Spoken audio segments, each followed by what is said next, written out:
দিন। প্রশ্ন 1, হযরত মুহাম্মদ সাল্লাল্লাহু আলাইহি ওয়াসাল্লাম কোথায় জন্মগ্রহণ করেন? A Medina, B Mecca, C Taif.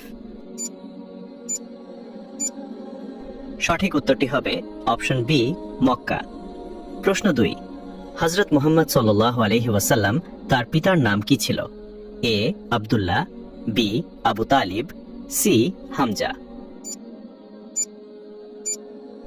সঠিক উত্তরটি হবে অপশন এ আব্দুল্লাহ।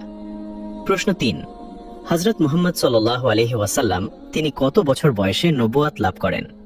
এ 30 বছর, বি 40 বছর, সি 50 বছর। উত্তরটি জানার আগে ভিডিওটি শেয়ার করুন। একটি ভালো কথা শেয়ার করাও সাদাকা। এই জ্ঞানটি শেয়ার করে আপনিও সাদাকা জারিয়ার অংশীদার হন। আপনার একটি শেয়ার হয়তো হাজারো মানুষকে সঠিক পথে আনবে। সঠিক উত্তরটি হবে অপশন বি 40 বছর। প্রশ্ন 4, হযরত মুহাম্মদ সাল্লাল্লাহু আলাইহি ওয়াসাল্লাম তার স্ত্রীর নাম কি ছিল যিনি প্রথম ইসলাম গ্রহণ করেন? এ আয়েশা রাদিয়াল্লাহু আনহা, বি খাদিজা রাদিয়াল্লাহু আনহা, সি হাফসা রাদিয়াল্লাহু আনহা। সঠিক উত্তরটি হবে অপশন বি খাদিজা রাদিয়াল্লাহু আনহা। আপনি যদি একটি প্রশ্নের উত্তর পেরে থাকেন তো কমেন্টের মাধ্যমে শুকরিয়া আদায় করুন। আলহামদুলিল্লাহ।